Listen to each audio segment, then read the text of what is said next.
Wenn du Rückenschmerzen hast und dann auch noch glaubst, es kommt von deinem Alter oder durch eine falsche Sitzposition, dann ist dieses Video genau das Richtige für dich. Ich bin Matthias und ich bin seit über einem Jahr unterwegs und erforsche, was wir Menschen brauchen, um gesund und glücklich zu sein. Was, wenn dein Körper und dein Rücken gar nicht kaputt sind, sondern nur gegen dein Leben protestieren? Was, wenn wir eine Gesellschaft geformt haben, die nicht für alle Menschen gesund ist? Und was ist, wenn du ein Mensch bist, der eigentlich ein anderes Leben bräuchte? Und dann darfst du dich fragen, ob dein Körper einfach nur ein Signalgeber ist dafür, dass du endlich was ändern sollst. Herzlich willkommen bei Alethix, die Kraft deiner Wahrheit. Hey, mein Name ist Matthias und ich bin seit über einem Jahr auf Weltreise.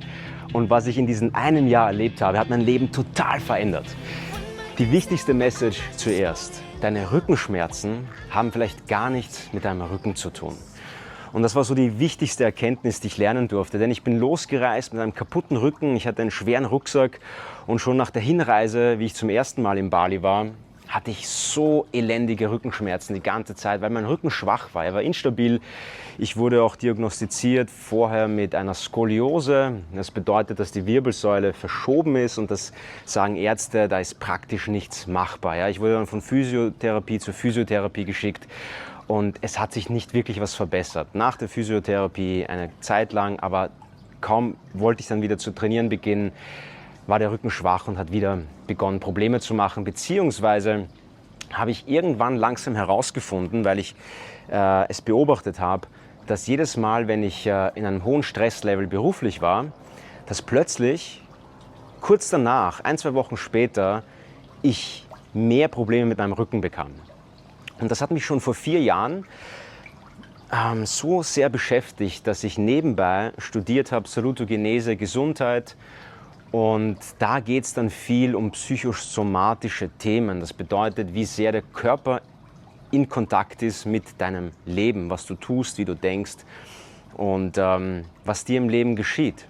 Und kurz gesagt, heute, ein Jahr nachdem ich losgereist bin, ich hebe heute schwerer, ich trage meinen Rucksack viel mehr herum. Seit einem Jahr gehe ich mit einem schweren Rucksack und mit einem zweiten Rucksack vorne noch drauf durch die Welt und ich habe keine Rückenschmerzen mehr.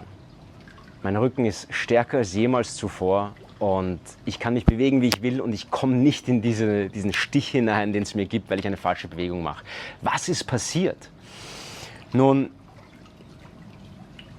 auf meiner Reise durfte ich vieles lernen, aber die größte Erkenntnis war die, dass ich gelernt habe, dass der Körper und vor allem die Wirbelsäule ganz stark damit verbunden ist, wie du dein Leben lebst, wie wir unser Leben leben. Ja? Das bedeutet, machen wir einen Job, leben wir in einer Partnerschaft, leben wir unser Leben auf irgendeine Art und Weise, die gegen unser wahres Selbst ist, gegen das, wie wir wirklich leben wollen, dann meldet sich früher oder später der Rücken, die Wirbelsäule. Warum? Die Wirbelsäule ist die Achse unseres Wesens. Es ist, ihr müsst euch das vorstellen, ich habe mit den Naturvölkern Polynesiens gearbeitet und die sagen, alles im Leben ist miteinander verbunden. Okay? Und vor allem der Körper ist eine intelligente Einheit und der Körper kann sich immer selbst regulieren. Der heilt sich immer von selbst. Wenn der Körper mal Beschwerden hat, Symptome hat und die nicht weggehen, dann ist das kein Defekt, sondern es ist ein Zeichen. Und dieses Zeichen sollte beobachtet werden oder zumindest Beachtung geschenkt werden und nicht mit Schmerzmittel, Physiotherapie abtrainiert wieder werden. Denn dieses Zeichen kommt wieder.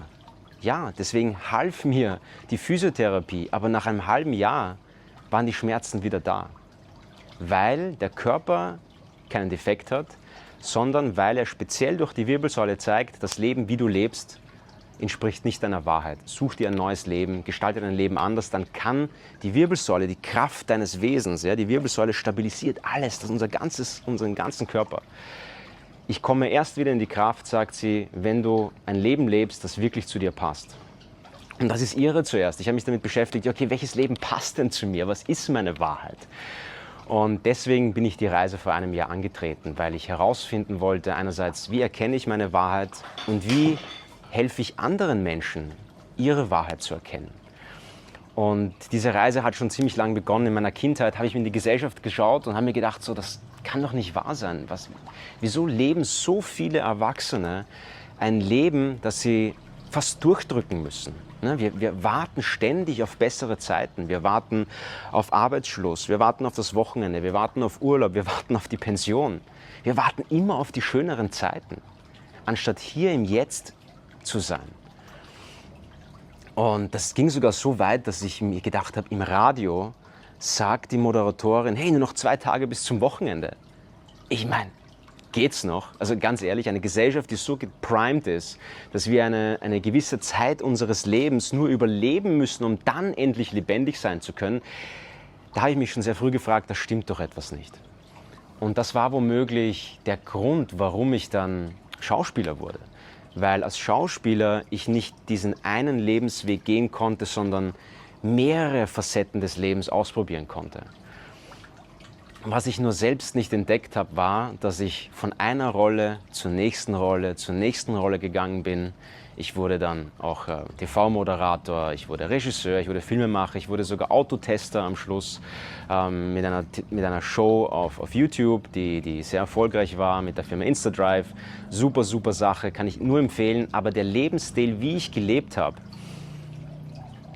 der war von außen hin schön, aber ich habe still darunter gelitten. Und dieses stille Leiden ist so schwierig, weil wir leiden jetzt nicht komplett schrecklich, sodass wir es sofort ändern, weil dann würden wir es auch ändern. Dieses stille Leiden ist deshalb so schwer, weil wir denken so, naja, das Wochenende ist eh bald da, der Urlaub ist eh bald da, ja, so schlimm ist ja nicht, anderen geht es noch schlechter. Aber ich glaube, was wir tun müssen, ist, wir müssen kollektiv, also das heißt alle in unserer Gesellschaft, daran arbeiten, dass wir einen Lebensstil entwickeln, der für uns gesund ist und nicht der uns krank macht. 60% aller Erwachsene im mitteleuropäischen Raum haben Rückenprobleme. Und zwar nicht durch Verletzung, sondern durch chronischen Stress, durch Arbeit, durch einen Lebensstil, der nicht zu ihnen passt. Es ist eines der größten Volkskrankheiten, die wir haben in unserer modernen Gesellschaft, Rückenschmerzen zu haben. Und wir schreiben das ab mit, naja, das ist das Alter. Und dann sehe ich 35 Jahre alte Männer und Frauen, die sagen, ich werde alt. Leute, ihr werdet nicht alt. 40 ist kein Alter. 50 ist erst die Hälfte eures Lebens. Was ich von Naturvölkern noch lernen durfte, ist, denkt nicht in euren Alter. Die Naturvölker, die nicht verbunden sind mit der modernen Gesellschaft, die wissen nicht, wie alt sie sind. Nicht in den Jahren, wie wir das zählen, so ich bin 30, 40, 50, die sagen das nicht. Sondern sie sind davon überzeugt, dass wenn du dich mit deinem Alter beschäftigst, dass du auch früher alterst. Und genauso sehe ich das mit Menschen, die mit 35 Jahren anfangen zu sagen, ich werde alt. Die haben dann plötzlich mit 35 Jahren Wehwehchen und mehr Rückenschmerzen und die Probleme und weniger Energie. Und dann gibt es Menschen, die sind mit 50 Jahren noch fit, gehen trainieren, schauen super aus. Was ist der Unterschied? Der Unterschied ist, dass der eine Mensch denkt, ich bin jung und kräftig und kann die Dinge in meinem Leben erreichen, die ich kann, die ich will. Und der andere Mensch denkt, boah, ich bin jetzt schon alt. Und dieser Lebensstil, den bekommen wir so eingeimpft in unserer Gesellschaft. Ne? Also es wird uns ja überall gezeigt, im Radio, im Fernsehen, überall wird uns das gezeigt. Und es ist so wichtig, dass wir als Gesellschaft das neu framen, neu formen. Mit 40 Jahren bist du nicht alt. Auch mit 45 nicht und schon gar nicht mit 35, okay? Rede dir ein. Oder einreden ist das falsche Wort, aber frame dich neu, indem du überzeugt bist, dass du kräftig bist, indem du überzeugt bist, dass du fit bist, indem du überzeugt bist, du bist in der Prime deines Lebens. Ich bin keine 35 mehr und ich bin jetzt in der Prime meines Lebens. Ich hebe mehr Gewicht als in meinen 20ern. Ich fühle mich fitter und gesünder als in meinen 20ern. Und ich bin in meinem Körper mehr happy als mit meinen 20ern. Also, es liegt nicht am Alter, das können wir mal abschreiben. Wo wir hinschauen sollten, ist unser Lebensstil, vor allem der Beruf, wie wir leben. Und die wichtigste Erkenntnis, die ich dann in der Arbeit mit den polynesischen Naturvölkern, Maohi heißen die übrigens, hatte, ist, dass in uns eine Art Code steckt, eine Art Information, Urkräfte wirken in uns und jeder Mensch besteht aus verschiedenen Anteilen dieses Codes, dieser Urkräfte. Und wenn wir herausfinden, welche Information in uns steckt, dann sehen wir auch, welches Leben wirklich zu dir passt. Und das hat meine Frage beantwortet oder meine Suche beantwortet, so was ist denn nun meine Wahrheit? Was ist denn nun das Leben, das wirklich zu mir passt? Das steht in deinem Code. Und daraus wurde der Alethics Truth Code, mit dem ich Menschen zeigen kann und mit dem ich dir zeigen kann, welcher Code in deiner Essenz steckt, in dir drin. Und der entscheidet, wie sich dein Leben formt, welche Herausforderungen du hast, welche Talente du hast, wo es im Leben für dich leicht läuft und wo es vielleicht schwieriger läuft. All das siehst du in diesem Code. Und wenn du daran interessiert bist, mehr herauszufinden, dann schau auf meine Website alethics.com. Da findest du mehr Informationen über den Code oder schreib mir hier in die Kommentare, schreib mich bei WhatsApp an und ich kann dir mehr darüber erzählen. In Polynesien habe ich zum ersten Mal bei der Arbeit mit diesen Tempeln verstanden, was Albert Einstein auch mit seinem Raum-Zeit-Kontinuum meint, dass Raum und Zeit verbunden sind. Und da kam ich dann auf das nächste spannende Thema, dass der Ort, wo wir sind, einen Einfluss darauf hat, wer wir sind. Das bedeutet, Astrokartografie ist Astrologie nur ortsgebunden. Was die wenigsten wissen, ist, dass sich unser Horoskop ändert, wenn wir uns nur weit genug von unserem Geburtsort entfernen. Das bedeutet, dein Aszendent kann sich sogar ändern. Das Sternzeichen nicht, aber dein Aszendent und die Planeten in deinen Häusern. Das bedeutet, du hast andere Urkräfte, die in deinen Lebensbereichen wirken.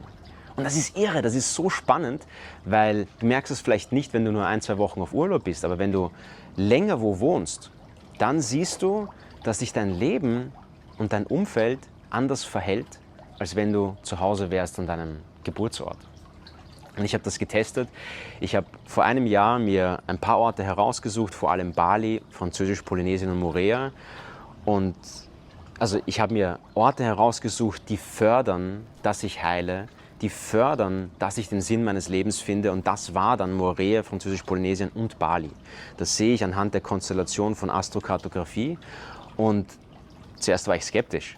Aber dann, als ich dort war und nach mehreren Monaten gesehen habe, wie sich mein Leben entfaltet und was plötzlich passiert, habe ich gemerkt, da ist mehr dran, als viele vielleicht vermuten. Also allein, dass ich nach 1,5 Wochen in Tahiti mit einer Mahoe-Schamanin in der Mitte der Insel war und an alten Tempeln mit der Vulkangöttin Pele verbunden wurde, ist ja irre. Dass das alles so passiert ist, war kein Zufall. Das ist das, was ich durch mein Horoskop, durch die veränderte Konstellation angezogen habe. Und so wirken diese Kräfte an jedem Ort der Welt unterschiedlich. Also wenn du an deinem Ort merkst, okay, ich fühle, ich gehöre eigentlich woanders hin, dann ist das ein Zeichen dafür, dass du vielleicht mal den Ort wechseln musst, um einfach gewisse Herausforderungen, die du gerade verspürst, lösen zu können. Das ist die Geheimnis von Astrokartografie. Und ich wünsche euch für eure Rückenprobleme nur das Beste. Der größte Hebel, den ihr machen könnt für Rückenschmerzen, sind vor allem den Rücken stärken, aber auch ein Leben in die Richtung formen, dass es wirklich zu euch passt. Das bedeutet nicht so viel Kompromisse eingehen und zu sagen, ja, das Leben ist ja so, das Leben ist kein Zuckerschlecken. Und diese ganzen anderen Themen, ja, wir müssen das ja alle machen. Wir können ja nicht alle Schauspieler sein, wir können ja nicht alle Künstler sein oder die Welt bereisen oder Influencer sein oder was auch immer. Vergesst all diese Glaubenssätze. Denk an dich und gestalte dein Leben so, dass du dich damit richtig wohl und glücklich fühlst. Ich bin Matthias, am aletischen Weg bin ich Malithias, denn der aletische Weg ist der Weg deiner Wahrheit. Und der altgriechische Begriff Aletheia, die griechische Göttin der Wahrheit, wird hier gemischt mit deinem Namen und aus Matthias und Aletheia Alethics wird Malithias. Und Malithias bin ich am aletischen Weg, am Weg meiner Wahrheit, in meiner Kraft und in meiner Freude. Und darum geht es auf diesem Kanal. Ich würde mich freuen, wenn ihr den Kanal abonniert und wenn ihr ihn weiterempfehlt und wenn ich euch im nächsten Video wiedersehe. Bis dahin, auf eine neue, gesunde Gesellschaft.